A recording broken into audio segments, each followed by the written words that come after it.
Hola a todos y bienvenidos a este podcast en Potsdamer Land. Y soy Jonathan Rodríguez con mi amigo José Antonio López Rivera, quien es estudiando su doctorado en arqueología histórica en Escuela Nacional de Antropología y Historia. ¿Cómo estás, Tony? ¿Cómo estás? Hola, Jonathan, ¿cómo estás? ¿Cómo están todos? Muchas gracias por invitarme a tu espacio y pues vamos a ver qué nos toca en este episodio. Sí, exacto. En este episodio vamos a hablar sobre el tema, sobre cuál es el efecto del sistema de casta en la identidad moderna en México y cuál es la identidad de México ahorita y cómo es la transformación de identidad durante las épocas, de la época colonial a este día moderno. Ok, bueno, primero me gustaría hablar un poco de las cuestiones de las identidades culturales. No vamos a ahondar mucho porque al final de cuentas, pues, este es un tema que yo personalmente considero que hay otros autores que lo pueden explicar mejor que yo, pero básicamente, desde el punto de vista de la antropología, las identidades culturales son un conjunto de valores, nociones de cómo es la vida, de cómo es la percepción tanto individual como dentro de un grupo de las personas que obviamente tienen una cuestión o un nivel histórico. Y básicamente la identidad, Jonathan, pues abarca muchas cuestiones, ¿no? Que pueden ser cuestiones tanto de edad como de pertenencia a ciertos grupos, como una cuestión individual, pueden ser percepciones de tu sexualidad, etcétera, etcétera. Pero lo que vamos con la cuestión que ahorita nos trae el podcast es justamente esta noción que muchos norteamericanos supongo que han escuchado, que es de que México tiene un pasado mestizo, ¿no? O somos una fusión de lo indígena, de lo prehispánico, de lo americano con la sociedad europea. Y aquí vamos a entrar a un tema justamente un poquito largo, pero yo espero sintetizar de una manera adecuada y que sea entendible para nuestros espectadores, donde hablemos al respecto, ¿no? Bueno, me gustaría comenzar con el aspecto de que toda sociedad humana tiene una concepción de sí misma y de los que son ajenos, ¿no? O en una primera instancia que no pertenecen a el determinado grupo que tiene esta noción de la realidad, ¿no? Cada sociedad humana tiene en su haber individuos, ¿no? Que también estos individuos tienen sus propias nociones de pertenencia a ciertas cuestiones como la familia, como una organización social, como amigos, como cuestiones de edad, etcétera, etcétera. Y en este conglomerado de percepciones, pues está justamente la identidad, ¿no? Ejemplo, nosotros somos hijos de alguien y esa posición de hijo de alguien nos tiene situados en cierta estructura familiar, en cierta estructura de comunidad, pero al mismo tiempo tenemos nuestras propias nociones individuales como cómo nos percibimos a nosotros mismos, por ejemplo, o nuestra cuestión sexual, ¿no? O de atracción, física a ciertas personas, pues nos pone en una etiqueta o en otra, ¿no? A lo que voy es, em, cuando ocurre la interacción entre la sociedad europea y la americana que se va a dar en México después de 1521, pues obviamente va a generar una nueva sociedad, ¿no? Tanto para los recién llegados como para los habitantes de América. Entonces, ¿qué sucede?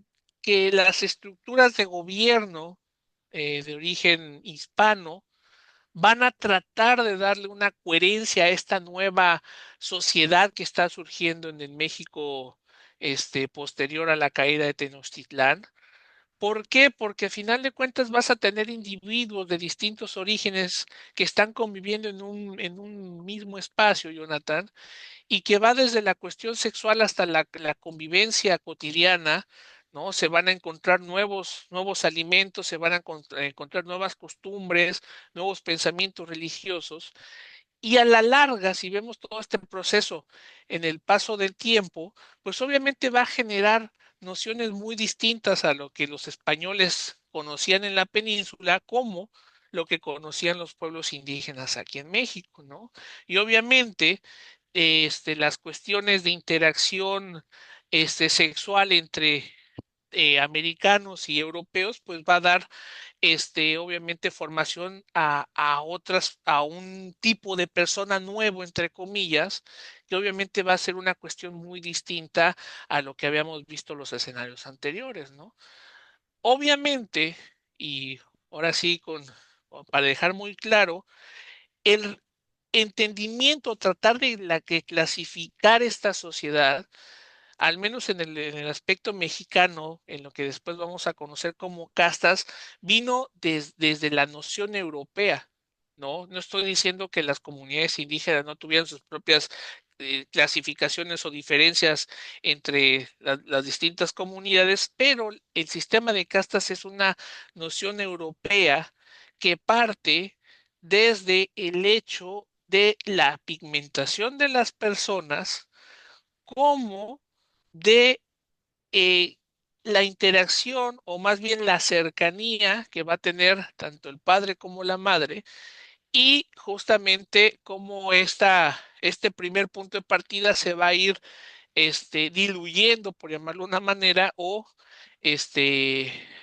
perpetuándose. Ejemplo, si tus abuelos eran españoles, ¿no? Y tu pareja es española, tus hijos van a ser españoles desde la perspectiva de ellos, ¿no?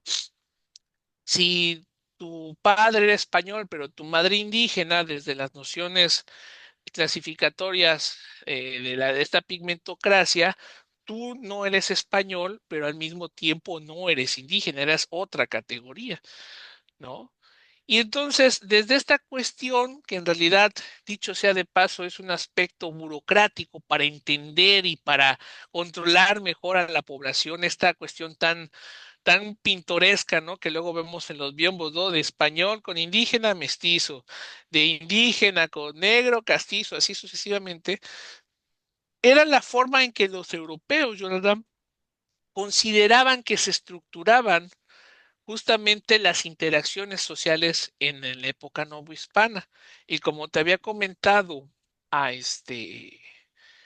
fuera del aire, en realidad estas nociones nunca fueron monolíticas, nunca fueron rígidas, ¿no?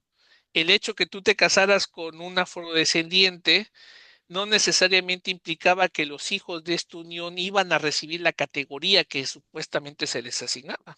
No, al contrario, las personas ejercían su propia identidad de acuerdo a sus necesidades, pero también a sus posibilidades o a sus propias intenciones políticas. ¿No? Tenemos muchos casos de personas que en los censos un año se identificaban como indígenas, al siguiente se identificaban como españoles, al siguiente como mestizos, y obviamente este ordenamiento va a ser menos frecuente o no va a ser tomado con tanta relevancia si nos vamos alejando de los principales centros urbanos de la época novohispana. O sea, por poner un ejemplo, en el norte de México sí se sabe, porque hay documentos históricos donde se dice soldado fulano de tal, eh, filiación castizo o mestizo o español, pero en realidad aquí en el norte no importaba tanto porque, o sea, no había una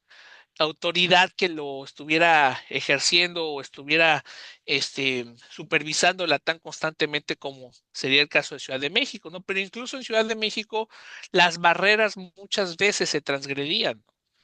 Entonces, esta noción de que hay distintos orígenes, ¿no? Más adelante, cuando México se independiza de España, va a servir de punto de partida para que la nueva nación independiente busque sus propios orígenes, su propia raíz, ¿no?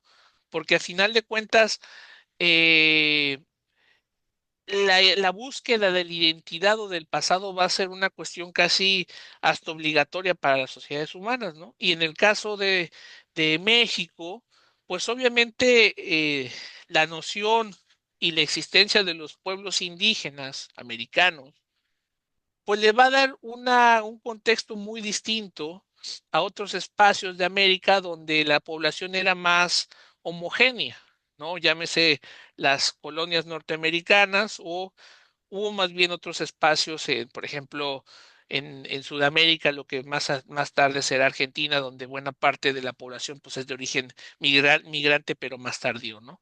Entonces, ¿qué es lo que sucede? Que para el siglo XIX y con las cuestiones del nacionalismo, del romanticismo, etcétera, etcétera, pues muchos de los primeros intelectuales americanos que se van a convertir después en mexicanos, toman de punto de referencia al pasado indígena, ¿no? Y lo consideran equivalente en grandiosidad en esta escala civilizatoria a lo que va a ser la antigua Grecia y la antigua Roma, ¿no? Porque muchas de las cuestiones que se tenía desde el punto de vista europeo de las sociedades americanas era barbarie, sacrificios, etcétera, etcétera. Y estos nuevos intelectuales decían, no, porque ve los sitios que tenemos, ve Teotihuacán que tienes justamente tú al fondo. Eso implica una organización muy avanzada de la sociedad para llevar a cabo estas cuestiones de urbanismo, ¿no? Y ese rescate, ¿no? Que básicamente era una manera de ponerse al mismo nivel que los europeos para justamente no ser soslayado por ellos, de decir, no, yo no soy inferior a ti, soy igual, estamos en las mismas condiciones, pues obviamente va a partir de la cuestión material de los pueblos indígenas. El grado de la integración de las comunidades nativas en el posterior Estado-Nación, pues ahí es otra cuestión que podemos discutir más adelante, pero pues al menos desde la antropología, ya algunos investigadores como Bonfil Batalla alguna vez planteó que lamentablemente aquí en México todos somos hijos de Cuauhtémoc, menos los indígenas.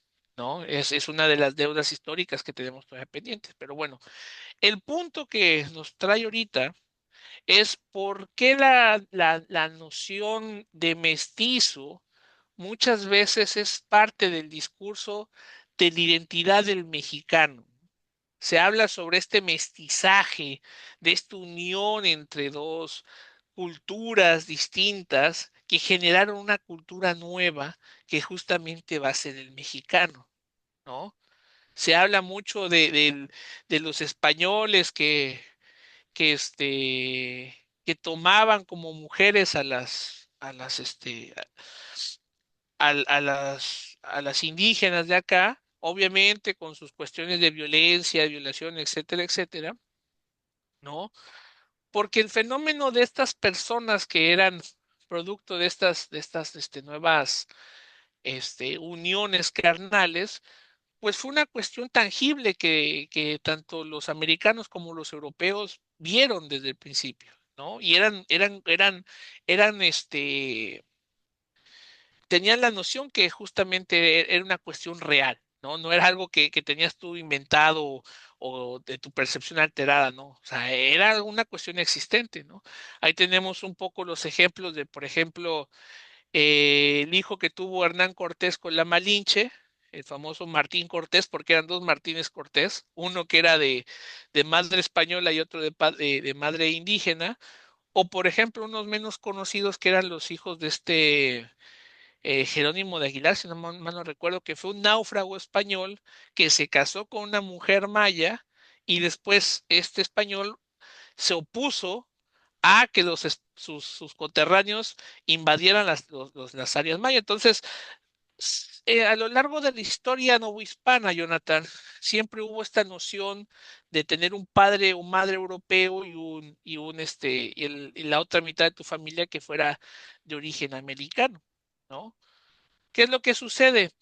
Que estas nociones de pertenencia obviamente van a ser los sustratos donde se va a basar este, los movimientos independentistas, pero si además le agregas esta noción de que eres algo más, obviamente va a enriquecer más el discurso y también te va a servir como justamente una manera de defenderte ante los prejuicios europeos o norteamericanos de que tú eres alguien atrasado.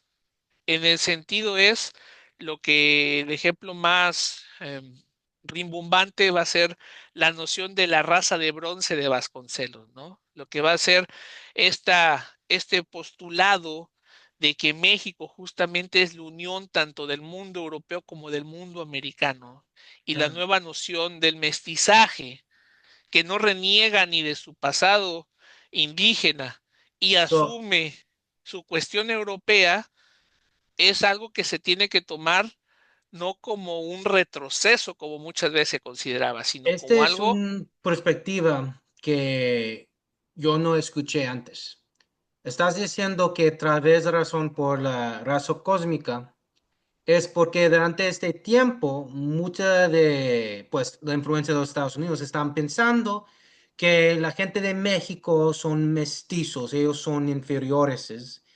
Entonces, Vascones escribió la raza cósmica para decir, no, no somos más de eso. Entonces, tal vez la raza cósmica eran no porque de una identidad de crisis en México, pero en una influencia de los anglos y los europeos. Mira, lo que pasa es de que más que una influencia, es que en realidad desde los primeros años de que los españoles se establecieron aquí en México, hubo una discusión justamente de de la inferioridad americana, y digo americana del continente en sí, ¿no?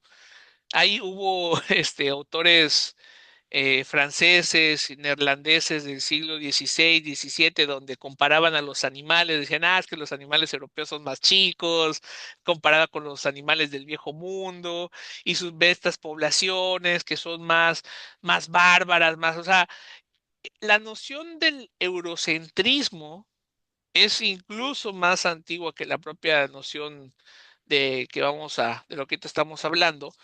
Entonces, en realidad, la noción del mestizo o de la identidad americana, ¿no? De esta búsqueda de la raíz es justamente para contrarrestar los prejuicios que los europeos tenían respecto a a los americanos, ¿no? Ya en el siglo XIX, consumados los movimientos independentistas, si tú te pones a leer muchas de las crónicas de los extranjeros que viajaron por México, vas a encontrar que siempre se describe a México como atrasado, pobre, gente ignorante, etcétera, etcétera.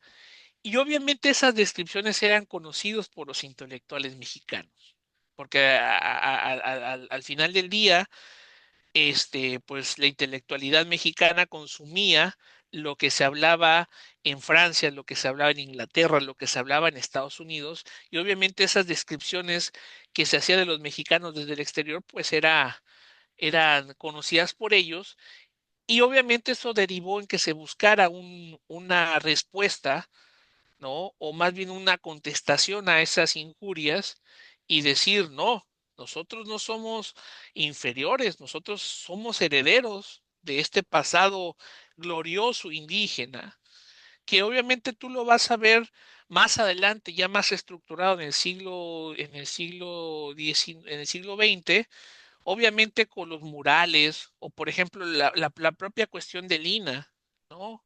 De las zonas arqueológicas, porque si tú vas a las zonas arqueológicas mexicanas, siempre te vas a dar cuenta que es justamente parte de este discurso, de decir, mexicano, este es tu pasado, cabrón. Ujú. Este es tu pasado, es igual de glorioso que lo que tienes en otras partes, y te debes de sentir orgulloso. Entonces, todo este proceso, que sí lo estoy simplificando mucho por cuestiones de tiempo y espacio, básicamente responde a que la noción del mexicano como una fusión de dos sociedades que se define a través del término mestizo es una decisión política del joven Estado mexicano de buscar una identidad común entre los habitantes de la nación, pero al mismo tiempo que sirva como reivindicación respecto a los prejuicios de otros. sí. ¿no? Es- Independientemente que se discuta o no la cuestión de los postulados de Vasconcelos, ¿no? No, más bien yo lo cito porque es la cara más visible todo este proceso que estoy hablando, ¿no? Pero en realidad, si tú te pones a hablar con los mexicanos actuales, muchos te van a hacer referencia justamente al mundo prehispánico, ¿no? Como la referencia de decir, güey, México no se fundó con los españoles, ya existía un México prehispánico, como ya había un México previo a. Llegaron los españoles y obviamente pues se transformó, pero no dejó de existir ese pasado tal cual, ¿no? Lamentablemente en muchas ocasiones fue escondido, fue negado. De hecho, justamente hay un libro de Bonfil Batalla, que se los recomiendo, Guillermo Bonfil Batalla, El México Desconocido, donde justamente describe, creo que mejor, de mejor manera lo que yo estoy diciendo, pero a final de cuentas, Bonfil Batalla sabe que uno de los elementos más relevantes para la propia identidad mexicana es justamente el pasado indígena, Ujú. ¿no? Sí, Entonces, también en el mismo lugar, cuando estamos hablando sobre la identidad en comparación con Estados Unidos y México, es que primero los dos países tienen dos diferentes poder colonias, diferente, y entonces ellos tienen diferentes formas para interactuar con las otras culturas del mundo. ujú, Por ejemplo, ya sabemos que ya hablamos sobre la mestizaje en México, ujú, pero en los Estados Unidos no hay un gran mestizaje. Entonces, esta diferencia entre los Estados Unidos y México es que en México, para ser mestizo es algo específica en lugar de indígena, dos razas diferentes. Pero en los Estados Unidos es la misma cosa. Y muchos de los estadounidenses no saben esta diferencia. Y también muchos de los anglosajones, los estadounidenses, creen que es muy, a veces es muy hipocrática, porque a veces hay mucha gente que creen que mexicanos son españoles, no tienen sangre indígena. En el otro lado, ellos no pueden ver que ellos no quieren decir que los mexicanos son blancos. So, es como que los mexicanos son en un mundo, depende. A veces ellos son blancos, pero no son blancos reales. Y otras veces ellos no quieren aceptar que los mexicanos son indígenas o tienen sangre indígena. ujú. Y este es más complejo y yo no sé por qué ellos no quieren aceptar ellos eso otra vez porque la conexión con la tierra, algo como así, pero en realidad creo que es porque el lenguaje es más poder que un piel de color o o una cara, porque creo que muchas personas creen que la lenguaje es la significa de la cultura, pero ya sabemos que español no es la idioma nativo de México. Hay muchos idiomas indígenas en México. Solo es que, por ejemplo, es que en India, los personas de India hablan inglés, pero ellos no son inglés. También con los africanos en Sudamérica, perdón, de Sudáfrica. Ellos hablan inglés allí, pero entonces en muchos lugares es muy hipocrática en ese aspecto, porque la gente no quiere hacer sus investigaciones. Mira, yo remito mucho, desde mi perspectiva, Jonathan, hay cuestiones actuales que tienen sus antecedentes siglos atrás, pero obviamente han ido perdiendo los significados y el porqué, y solamente tenemos como a través de los prejuicios, justamente como las nociones de por qué está sucediendo. En qué sentido?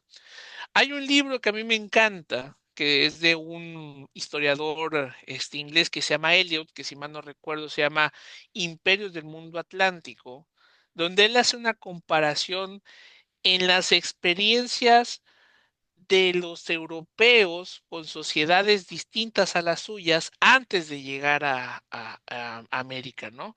Y compara la península ibérica, donde dice, oye, pues los castellanos de la península ibérica convivían no solamente con árabes y con judíos, sino dentro del propio espacio cristiano había distintos grupos sociales que a final de cuentas convivieron entre sí violento pacíficamente.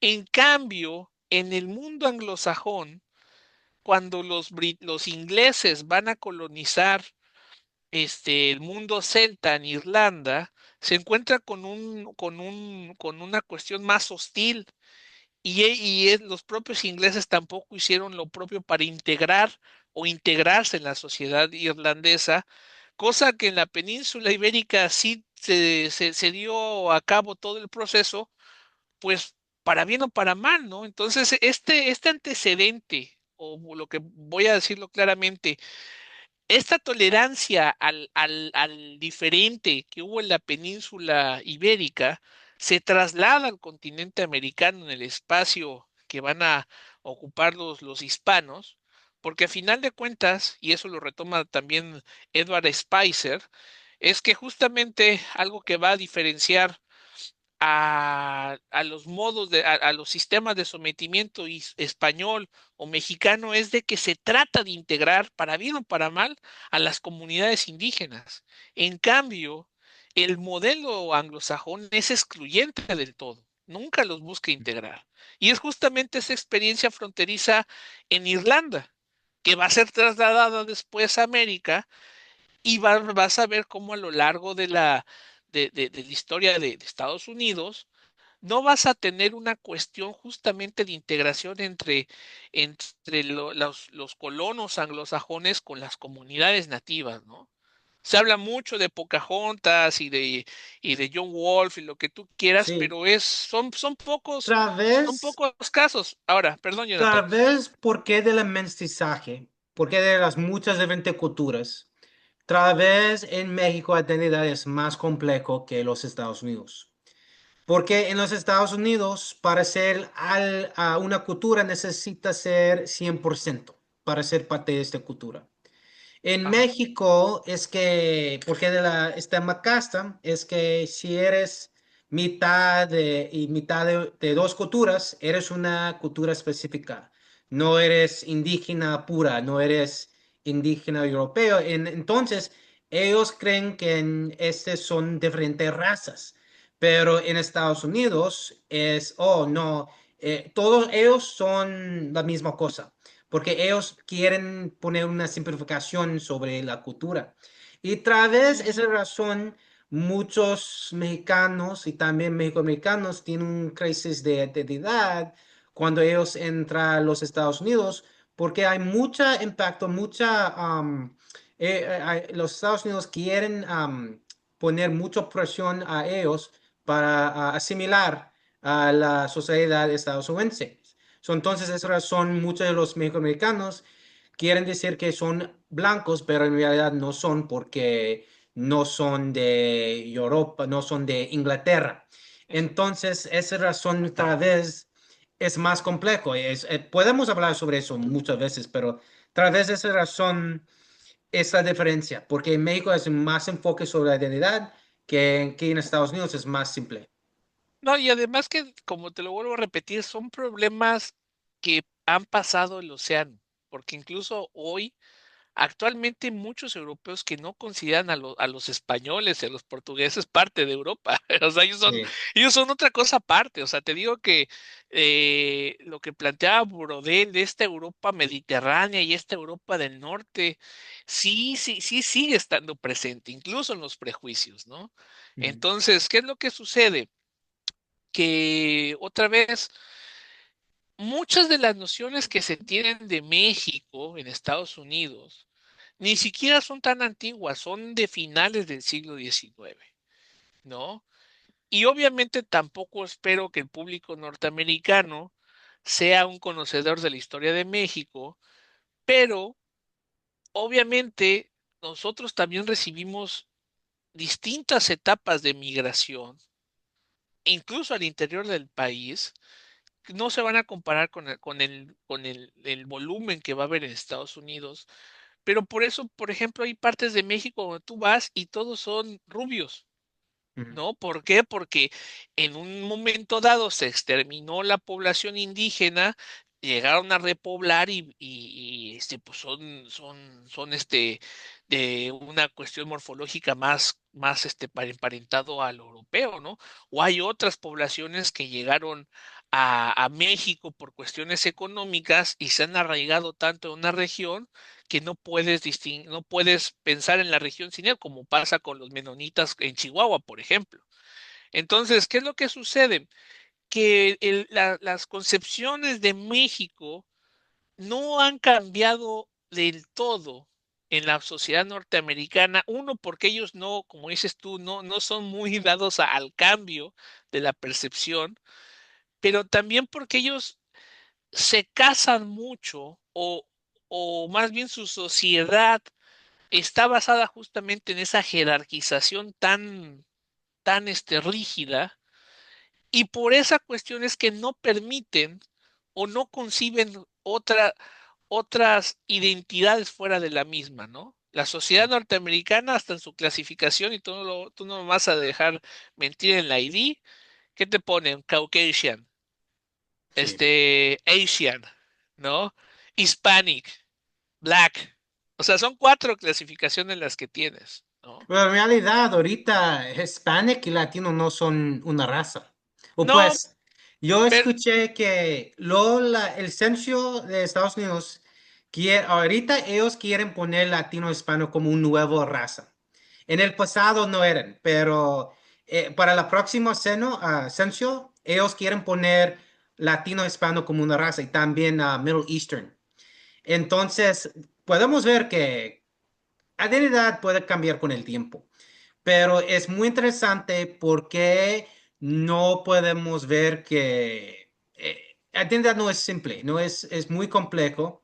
ujú, Y también creo que porque cada país tiene un diferente formas de identificación. Y la razón es porque de la influencia o la historia del país, porque de las diferentes ujú. culturas que llegaron ahí.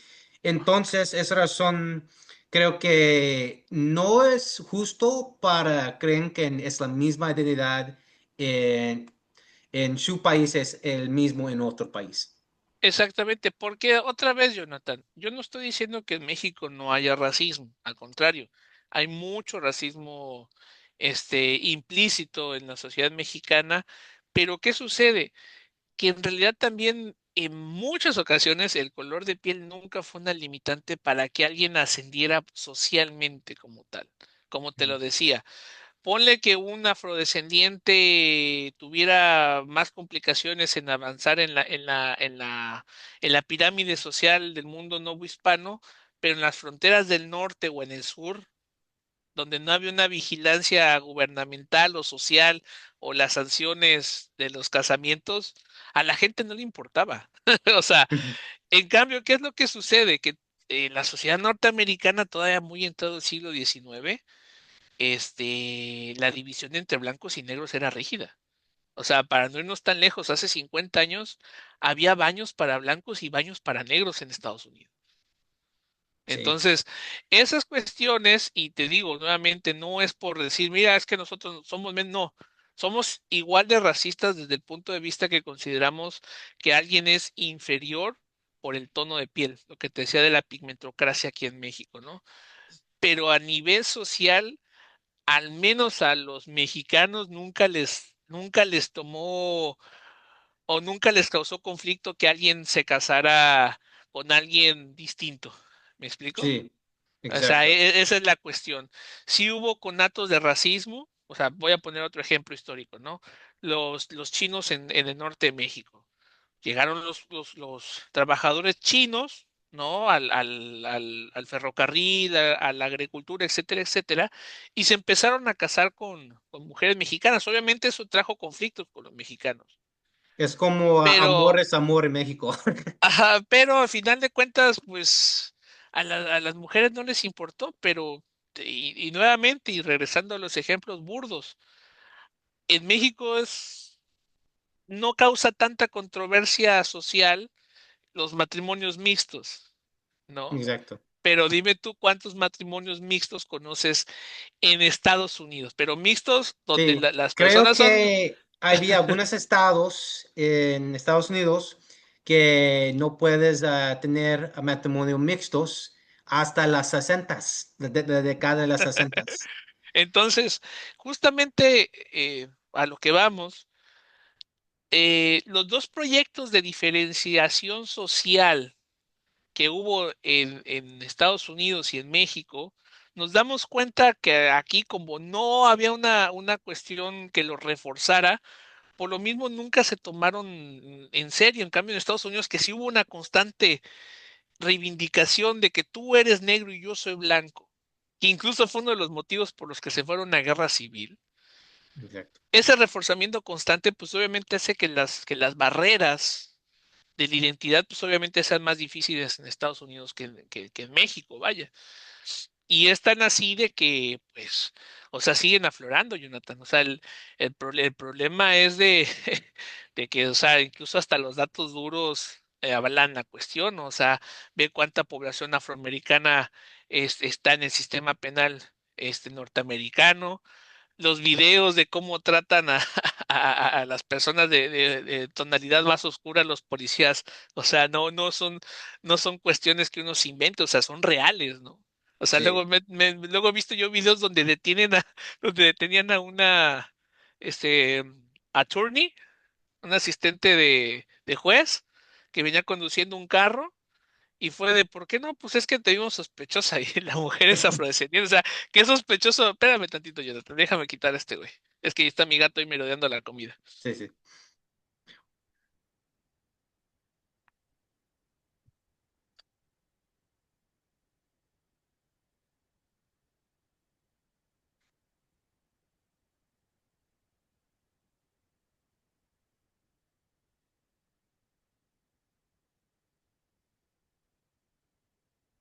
Sí, pues ¿Ya lo viste pasar? tocamos.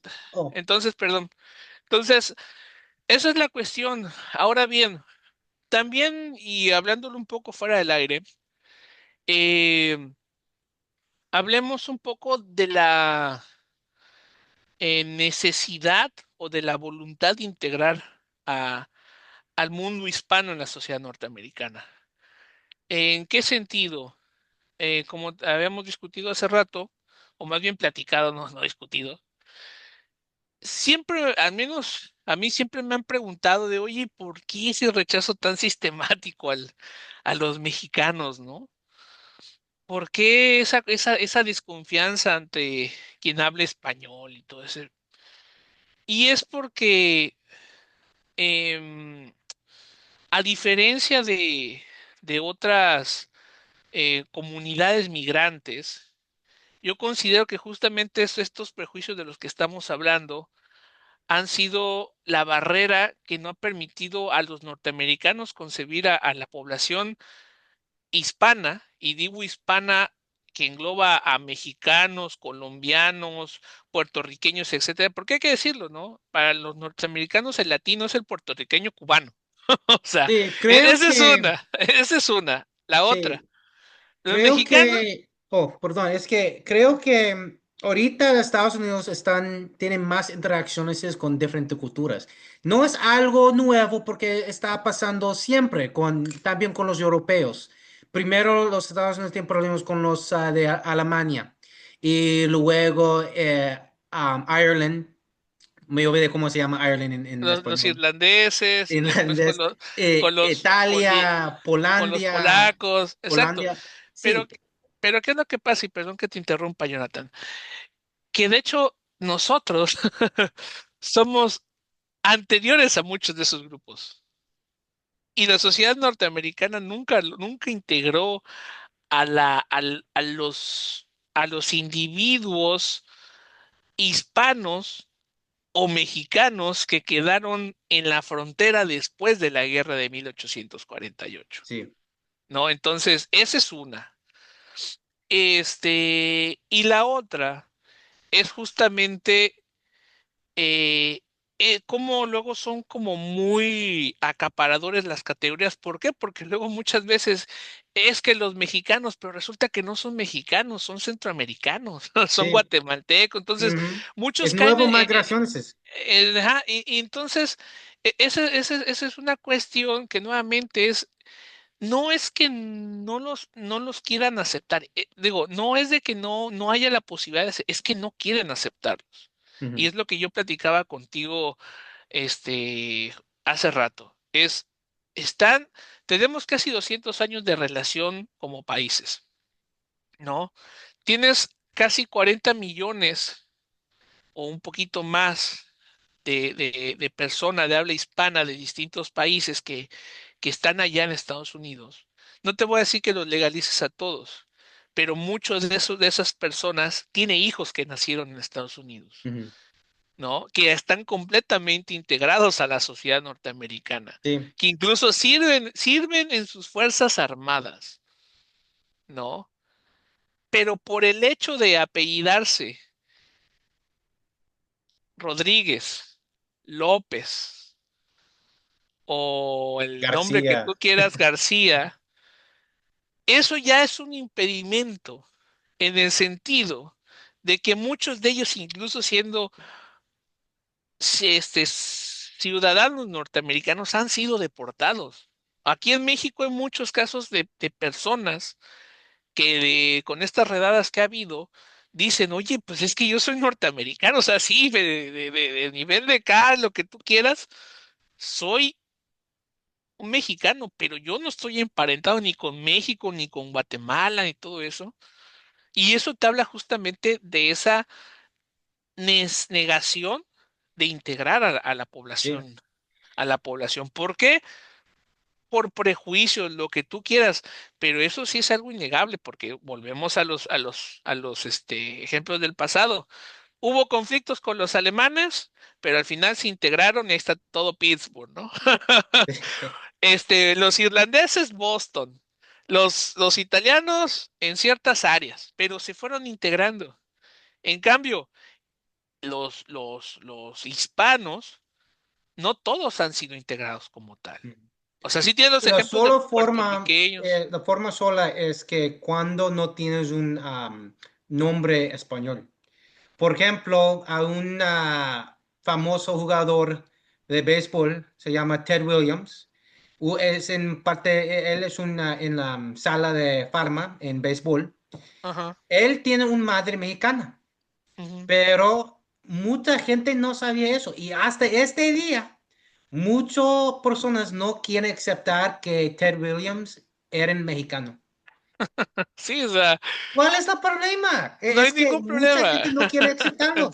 Exacto, entonces, y yo lo que te decía, o sea, ya ha llegado después de 200 años y ejemplos sobrando, pues simplemente yo creo que los hispanos en general y los mexicanos en particular ya no tendrían que estar buscando la integración con Estados Unidos. O sea, Pues también, o sea, puedes ser ciudadano norteamericano y sí, ¿no? Porque al final, por ejemplo, tú eres un ciudadano norteamericano, ujú. ¿no? Este, tus intereses están del otro lado de la frontera. En el sentido, Pues no, yo no, espérame, no te soy estoy echando, un espérame. caso diferente, porque No, espérame, o sea, yo tengo una conexión en México. pero pero ahí te va la cuestión. O sea, no es mala onda. Simplemente es llegar a ese punto. Es de que incluso esa migración es muy distinta a las otras. ¿Por qué? Porque hay gente que va a migrar para cambiar su vida, como lo hicieron muchos europeos, como lo hicieron los irlandeses, y hay otros que simplemente van de forma temporal. Entonces, esa también es otra cuestión que la migración mexicana o hispana en general, es distinta a las otras. Ujú. Y por lo mismo se le trata, obviamente, de una manera un poco más hostil que las demás, desde mi perspectiva. ¿Por qué? Sí, Porque al final de cuentas, otra vez, tú eres un ciudadano norteamericano, pero tienes tu familia todavía en México, Ujú. Sí, ¿no? En cambio, exacto. No, sí, ajá, exacto, porque hay más de 37 millones de mexicoamericanos, pero significa que hay muchas diferentes experiencias de esas personas. ujú, Entonces, muchos de ellos no solo tienen un mundo en Estados Unidos. ujú, En mi caso y otros mexicoamericanos, ah, estamos regresando a México muchas veces porque tenemos conexiones con la familia. En mi caso, tengo trabajo allí, etcétera. Yo estudié allí, pero hay muchos mexicoamericanos que no tienen conexión allí nomás. Y también ellos no están hablando español nomás, o ellos no tienen la conexión. ujú, Entonces, esa razón es para ellos viven en un diferente mundo cuando ellos no están aceptados por los gringos y ujú, también ellos tienen una desconexión con México. ujú, Entonces, esa razón, la identidad de Chicano tiene un valor en el pasado, pero ahorita Chicano está, la palabra de la identidad de Hispanic y Latino en una forma están eliminando la identidad de chicano porque la nueva generación no sabía esas historias. ujú, Es muy complejo, hay muchas historias, ujú, pero el punto es que depende sobre su conexión con su tierra de sus raíces, ujú, es su mente. También la cosa con los italianos, americanos o los otros culturas europeos, la diferencia es que los mexicoamericanos pueden cruzar muy cerca. También tenemos una fundación en el oeste de los Estados Unidos, todas las ujú, ciudades, Los Ángeles, Tucson, Albuquerque, San Antonio, etcétera. Ya tenemos una conexión aquí, ujú. siempre podemos tener esta conexión, pero a veces la gente no sabía eso, entonces es muy complejo, pero depende sobre la experiencia. Sí, claro, y la otra es que justamente yo creo, Jonathan, que también parte de esa conservación de los prejuicios es justamente que no se conoce eh, pues los episodios pacíficos de de nuestra interacción con Estados Unidos. Por ejemplo, muy poca gente sabe de que uno de los principales eh, potencias que apoyó la independencia de Estados Unidos fue España, ¿no? Con la toma de Pensacola ayudó a que Así. muchas tropas británicas se desplegaran y eso ayudará al ejército revolucionario de Washington. En ejemplos un poquito más mundanos. O sea, México, cuando ha habido este, problemas de fenómenos naturales en Estados Unidos, México ha mandado ayuda a Estados Unidos, Sí, muchas veces. ¿no? México en realidad Entonces, es entonces, uno de los entonces, mejores amigos de los Estados Unidos. entonces, independientemente de las fobias o filias que tengamos, también es real que la integración económica que tiene México con Estados Unidos, para bien o para mal, es algo que no se puede cercenar de la noche a la mañana, porque Mm. muchos intereses comerciales están de los dos lados de la frontera, ¿no? Entonces, yo considero que justamente conocer la historia es una de las formas en que se pueden combatir estos prejuicios, ¿no? Entendido de que la aparente invasión mexicana que se habla en Estados Unidos no es una invasión porque la población mexicana siempre ha existido en esos lugares. O Sí, sea, exacto. simplemente vamos interactuando con nuestros familiares que quedaron del otro lado de la frontera. No estamos invadiendo en sí. ¿Por qué? Porque además, a pesar de todas las trabas burocráticas que se tiene hacia los mexicanos para ir a visitar Estados Unidos, muy pocas veces han bajado las solicitudes de visa, por ejemplo, ¿no? Entonces, el hecho que el público norteamericano conozca la complejidad de las identidades culturales que hay en México, que conozca que buena parte de los territorios que actualmente colindan con nuestro país antes eran mexicanos y mucha población mexicana quedó del lado de la frontera después de la guerra, eso les va a ayudar a entender por qué hay esas poblaciones ahí. ¿Por qué?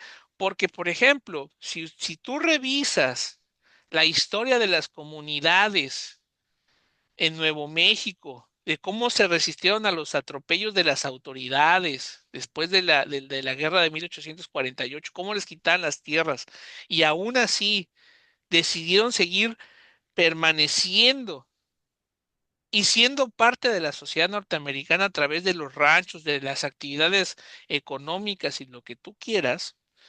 Justamente vas a explicarle a John Smith del Midwest por qué hay Javier Pérez en Nuevo México desde 1700 hasta ahorita. O sea, va a entender la razón histórica. Y que Sí. nuevamente, que no es una invasión, sino que antes de que ellos llegaran estaban ya los mexicanos. Pues también los estadounidenses no quieren aceptar que los Estados Unidos necesitaban los mexicanos para transformar esos estados, especialmente economía en diferentes tipos de trabajos, las minas, el ferrocarril, las granjas, diferentes industriales. Entonces, esa razón hay muchos mexicanos aquí. Y también en las noventas hay muchos mexicanos llegaron a nuevas partes de Estados Unidos, como el sureste, los partes sureste en Alabama y Georgia. Es nueva migración allí. Entonces mucha gente, es la primera vez a ellos durante de esas décadas, es la primera vez para ellos, oh, eso son nueva, es una nueva cultura. Entonces mucha gente es muy nuevo para ellos. Pero estamos en nuestros últimos minutos para terminar este episodio. ¿Tú tienes últimas algunos comentarios para Sí, terminar? yo voy a insistir en varias cosas. Yo creo que uno, tu espacio es necesario para que justamente se expongan las complejidades de la propia historia de México, para que llegue, aunque sea de forma resumida, a los espectadores anglosajones. También para nuestros compañeros del otro lado de la frontera, pero también para ir rompiendo los mitos, Jonathan, porque yo personalmente considero que ahorita es un momento muy peligroso, porque si de por sí los ánimos están muy al rojo vivo contra la población hispana, ¿no? Con el tipo de gobierno que hay ahorita en tu país, se puede explotar en una peor proporción.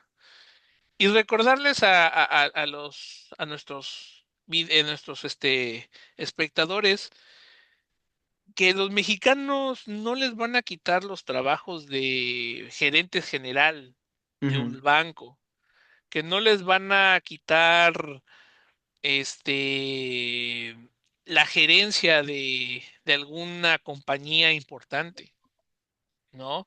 Muchos son trabajadores del sector primario, muchos son trabajadores de la construcción, ¿no? E ujú, incluso muchos tienen el proyecto de estar una cierta temporada en Estados Unidos, juntar el dinero suficiente y regresarse al país, porque ellos saben de que primero no son bienvenidos y segundo que la migración muchas veces es una condición temporal, porque al final del día se va persiguiendo dónde está el dinero, ¿no? Y la otra es que también conozcan la historia de su vecino de lado.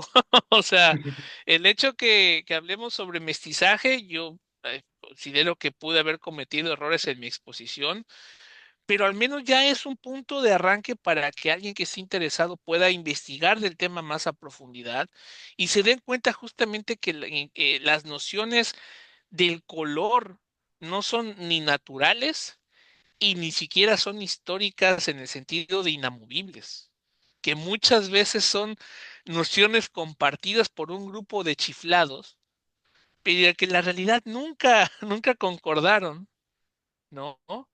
Y que eso, a la larga, fue la gran diferencia entre que un país aboliera la esclavitud a los pocos años de su independencia y que otro apenas la superara hace 60 años, Sí. ¿no? Entonces, no me gusta poner muchas veces una superioridad moral, pero es curioso cómo México, a pesar de sus dificultades, a pesar de sus carencias y lo que tú quieras, porque también no hay que negar que muchas veces estamos en la olla o en el fondo de la olla, México tuvo casi ciento y tantos años antes un presidente afrodescendiente y una mujer presidenta antes Un que la llama presidente indio. y un presidente indígena antes que la mayor democracia del mundo desde el punto de vista de sus Sí, habitantes. exacto. Entonces, esa es la cuestión. Ahora, al Y final de tenemos la cuentas, presidenta más alto y más, más pequeño. entonces, esa es la cuestión y en realidad se van a dar cuenta que el mexicano no es ese extraño, porque como te lo decía al principio, Jonathan, creo que la sociedad que más está influenciada por la norteamericana es la mexicana. Ujú. Hasta en los consumos alimenticios vas a encontrar cierta continuidad, ¿no? Sí, Pero ¿qué es lo que sucede? Que también el norteamericano tiene que darse cuenta que no va a ser, este, no tiene que ir con la noción de que va ¿cómo se llama? ¿Cómo te diré? Que lo va a integrar así homogéneamente al mexicano, porque el mexicano, como te digo, pues tiene sus raíces más cerca que las otras poblaciones inmigrantes, pero también que el mexicano dice, güey, o sea, yo mantengo mi distancia. Y el mantener la distancia no necesariamente implica que nos llevemos de forma hostil. O sea, sí. ese es otro de los grandes puntos, ¿no?